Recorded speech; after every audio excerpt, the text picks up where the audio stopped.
Certains aimeront aussi être ici ce matin comme nous. Mais la grâce ne leur a pas été donnée. Mais nous, Dieu nous a fait grâce.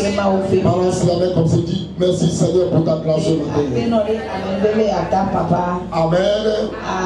Donc, il y a de cela quelque temps maintenant, nous parlons de comment être productif. Donc nous avons commencé par enseigner sur un principe, et ce qui est le principe même de la productivité. Nous avons dit d'abord il faut la conception. Quand il n'y a pas la conception, il n'y aura pas aussi l'enfantement. Donc c'est très important d'abord qu'il y ait la conception. Et nous avons dit que concernant cette étape-là,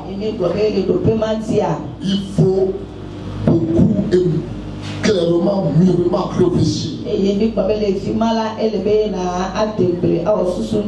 Parce que tant que la conception est faussée, on n'aura pas un bon résultat. C'est pourquoi il faut prendre le temps au niveau de la conception. Donc après la conception, nous avons dit il faut contempler la chose. Tu contemples ça spirituellement et par la foi. Tu vois ça dans la foi. C'est là que je disais l'autre fois que ce que tu n'arrives pas à voir, tu ne peux pas le manifester. C'est pourquoi tu as dit Abraham, depuis le lieu où tu es, regarde, vois, et ce que tu vois, je te le donnerai. Donc il faut être capable de voir d'abord. C'est là que j'ai dit aussi que lorsque nous lisons la parole de Dieu, c'est la lettre, c'est l'écriture. Et nous devons être capables d'imager ça. D'imager ça. Donc tu sois capable de voir une image de la parole de Dieu. C'est là que le miracle se produit. Donc quand on prêche la parole de Dieu, quand tu écoutes la parole de Dieu, tu dois être capable d'imager, de faire une image de la chose. Et d'être en train de regarder ça. Et c'est dans ce moment que la chose prend chair. C'est très important. Donc ce matin, nous sommes à la troisième étape. Cette troisième étape consiste à aspirer à la chose.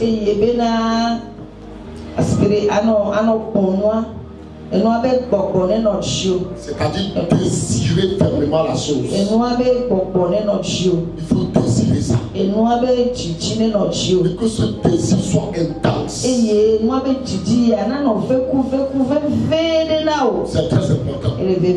Donc il faut désirer fermement la chose.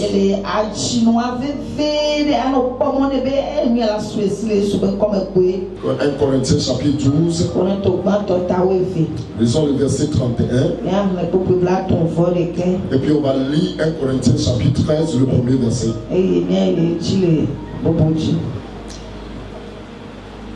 Je suis en train de dire, nous lisons dans 1 Corinthiens chapitre 12, verset 31. Et puis on va lire dans 1 Corinthiens chapitre 13 et le verset 1er. Donc, avant de vous parler de comment aspirer aux dons les meilleurs,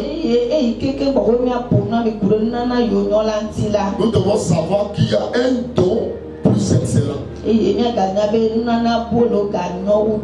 un don plus excellent. Et ce don plus excellent, c'est l'amour. Que quelqu'un dise c'est l'amour. L'amour. Praise God. Donc il n'y a pas de don qui soit supérieur supérieur à l'amour. Donc l'amour, c'est le meilleur don. C'est le don le plus excellent. Donc quiconque aspire au don le meilleur doit désirer au-dessus de tout ce qu'on appelle l'amour de Dieu. L'amour de Dieu. C'est plus excellent. Vous allez comprendre pourquoi tout à l'heure. Donc quand on dit aspirer au don les meilleurs,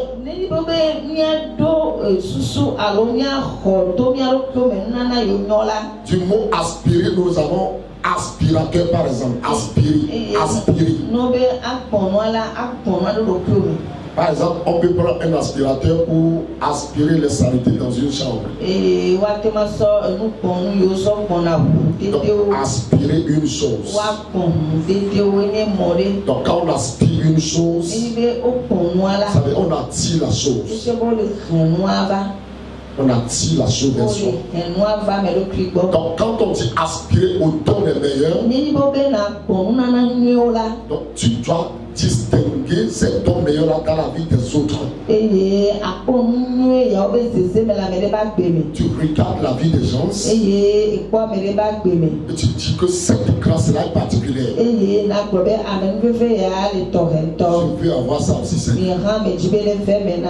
vois la réussite de quelqu'un par exemple et tu reconnais que dans la vie de cette personne il y a une grâce qui agit et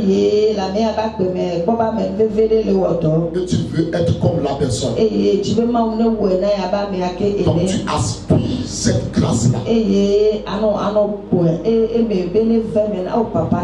veux que ça m'arrive aussi. Je veux réussir comme tel. Je veux avoir le succès comme tel. Je veux prêcher comme tel. Je veux vivre comme tel.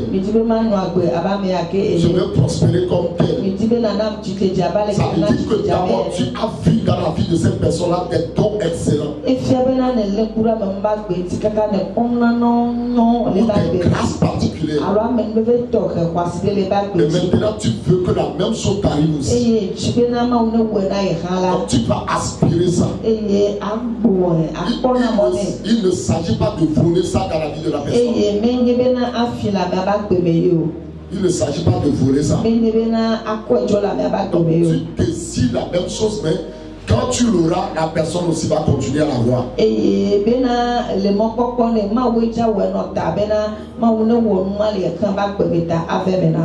que vous me comprenez? Donc quand on aspire à cette grâce-là, tu vas voir qu'arrivé à un moment donné, tu vas commencer à réussir comme la même personne.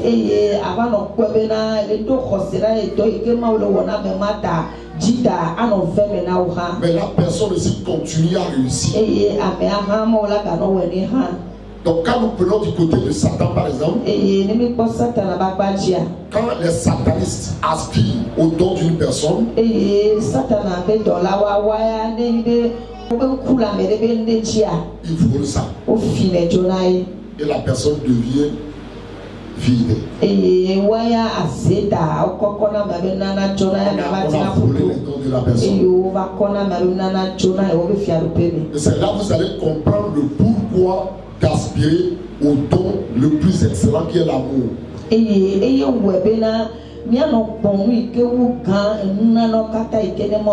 Donc quand on a l'amour de Dieu, on aspire au don de la personne, mais sans toutefois voler les dons de la personne.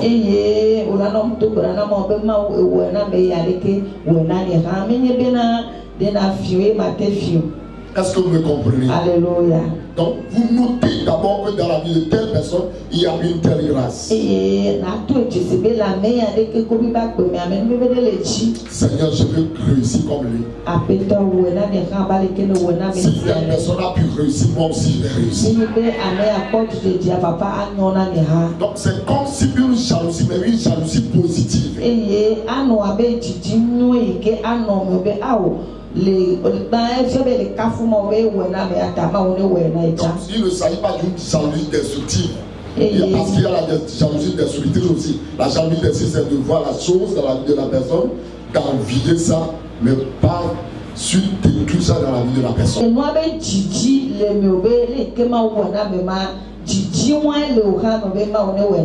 Est-ce que vous me comprenez? C'est une jalousie aussi, mais qui ne détruit pas. J'ai une jalousie. J'ai vu ça. Et ça t'amène même à apprécier la personne. Tu apprécies la personne. Tu as réussi. C'est très bon.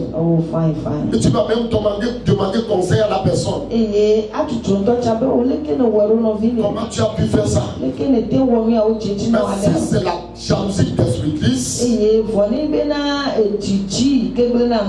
la personne ne te dit rien. Mais envie les richesses que tu as dans ta vie. Et si la personne a pu tout faire même pour te tuer, pour avoir la chose, peut te tuer. C'est le cas de Caïn par exemple. Ça, c'est une jalousie destructrice. Il a vu le soupçon de son frère. Au lieu de l'apprécier, il dit, je vais être comme toi aussi. Je vais réussir comme toi aussi. Il est poussé par une jalousie destructrice jusqu'à tuer son frère. Mais si vous voyez le conseil que Dieu lui donne, Dieu va lui dire, tu peux mieux faire aussi. Tu pourras faire comme ton frère aussi. Tu pourras lever la tête comme ton frère aussi. Donc tu pourras réussir comme ton frère aussi. Donc, au lieu de ça, lui a tué son frère. Cette jalousie-là n'est pas bonne. Mais la jalousie positive, j'ai vu ça et je veux faire comme toi. Je veux réussir comme toi. Si c'est possible, donne-moi des conseils. Donne-moi des conseils pour réussir comme ça. Donc si c'est comme ça, tu aspires au don meilleur de la personne. Est-ce que vous me comprenez? Est-ce que vous me suivez? Par exemple, si je donne l'exemple des élèves, dans ma classe, il y a un élève qui réussit bien. Il est intelligent. Donc du coup, je vais être intelligent, bien réussi comme lui. Je ne cherche pas à le détruire. Mais je commence à faire des efforts aussi. Je commence même pas à demander conseil auprès de lui. Comment tu fais? Et quand il me dit ça, je commence à appliquer ça. Et si je persévère, en un moment donné, tu vas voir que tu seras comme l'élève là aussi. Tu commences à réussir comme lui. Mais lui aussi continue à réussir. Est-ce que vous me comprenez? Donc c'est très important d'aspirer au don le meilleur. Il faut observer. Et la personne la plus meilleure dans la vie de qui on peut désirer ça, c'est dans la vie de notre Seigneur Jésus-Christ. Donc tu vois Jésus. Tu vois comment il a réussi. Et tu vas commencer à aspirer aux dons qui sont en lui. Tu commences à aspirer à ça. Je vais réussir comme lui. Je vais accomplir comme lui. Je vais enseigner comme lui. Je vais dominer sur les tentations comme lui. Tout comme il a réussi sur la terre. Je veux réussir comme Jésus. Est-ce que quelqu'un me suit? C'est très important cette étape-là. Donc aspirer au don des meilleurs. Aspirer les dons des meilleurs. Et le plus excellent, c'est l'amour de Dieu. L'amour est la matrice de tout accomplissement.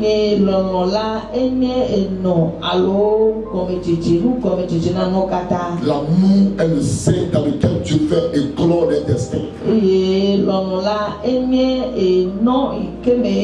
Quand tu as cet amour-là, quand tu es rempli de cet amour-là, tu cherches à réussir, mais sans détruire les autres. Est-ce que ça va? Est-ce que ça va pour t'aider? C'est très important. Aspirer au don de meilleur. Que la réussite des autres vous donne envie de réussir aussi. S'il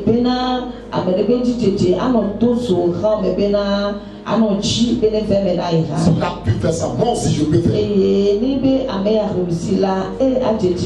Si tu l'as béni, moi aussi tu vas me bénir. Mais comment il a fait? C'est ça. Donc s'il a pu arriver, j'arriverai aussi. Donc ça te donne un désir, un courage à vouloir réussir comme la personne.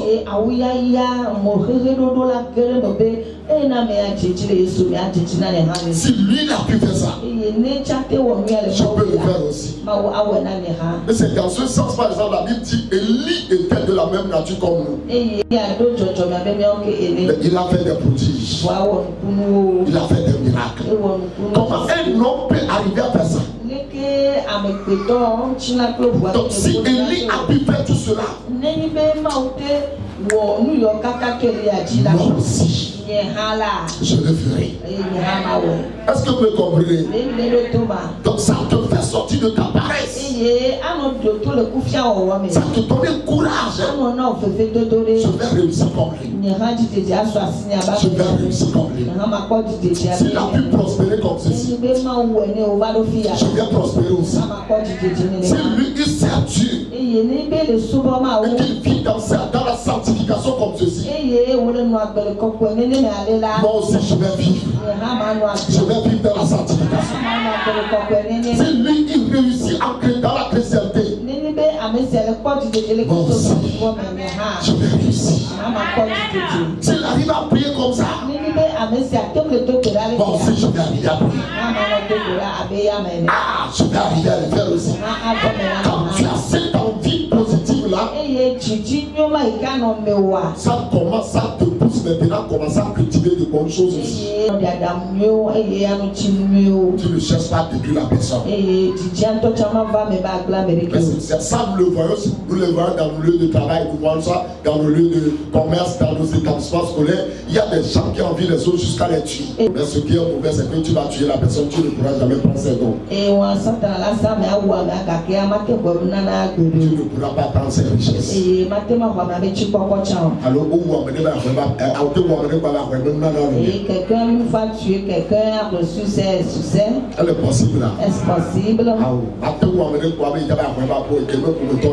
Et tuer la personne et aller prendre ses biens, non, ça ne peut pas se passer. Et ce qui a fait ou bien a réussi dans la personne afin de construire ses maisons, c'est ça qui poussera ta vie aussi à le faire. C'est ça qui te poussera. Et Seigneur, aide-moi à le faire comme celui-là. Et ce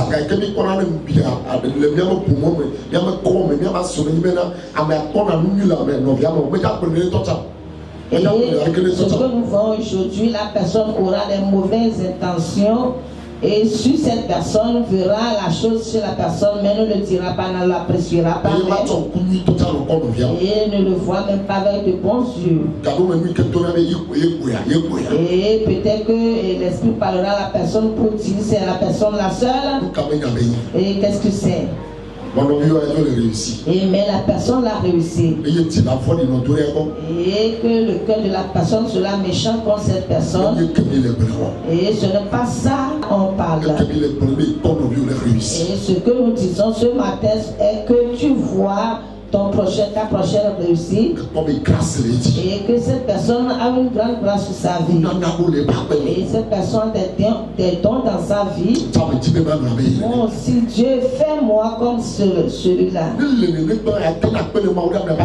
Et si c'est comme ça, d'abord tu remercieras l'Éternel pour la vie de cette personne. Et comme cela, tu auras la joie en toi et coopérer, rentrer dans l'amitié avec cette personne. Et si tu vois cette personne, tu auras le désir d'être son ami. Et tu auras le désir de s'approcher vers cette personne et recevoir de lui. Et ne pas aller ailleurs et se poser la question à d'autres concernant cette personne. Et il y a certains qui n'ont pas le courage d'approcher la personne même et demander comment est-ce qu'il fait pour réussir. Et cette personne ira ailleurs demander concernant cette personne. Et ça là, c'est la convoitise qui fait ça. Mais si tu veux réussir comme Dieu fait à quelqu'un aussi, et sois joyeux pour la personne et aime la personne et s'approcher de la personne, lui poser des questions aussi. Et comment est-ce que tu fais? Tu grandis spirituellement. Et comment est-ce que tu fais et que ton état s'élargisse? Et comment est-ce que tu fais et tes dons sont en train de briller? Et comment est-ce que tu fais? Tu vis pour Dieu. Et comment est-ce que tu fais et tu domines les péchés? Et comment est-ce que tu fais ton foyer affermi? Et comment est-ce que tu fais? Tu prospères, tu as le succès. Et tu demandes à la personne même. Et la personne te l'explique. Et si la personne là te l'explique, ça veut dire que cette personne qui a réussi là s'est sacrifiée à Dieu. Et la chose n'est pas venue comme cela. Mais la personne s'est tenue en Dieu. Et Dieu le conduisait jusqu'à ce point-là. Et si ça arrivait que toi aussi tu veux arriver à ce point-là, et toi aussi il faudrait que tu t'abandonnes à Dieu d'abord. Et il n'y a pas au hasard dans cette vie.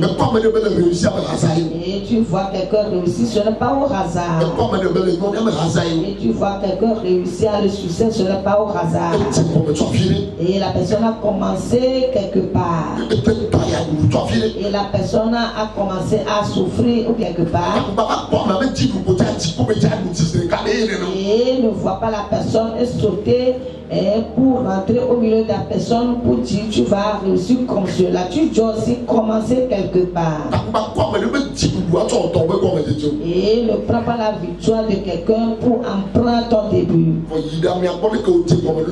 Et prends conseil de la personne afin de commencer aussi. Et un jour tu deviendras grand comme la personne là aussi. Mais celui chez qui on devait le prendre plus, c'est Jésus-Christ. Pourquoi il est venu sur la terre? Il est homme 100%, Dieu 100%.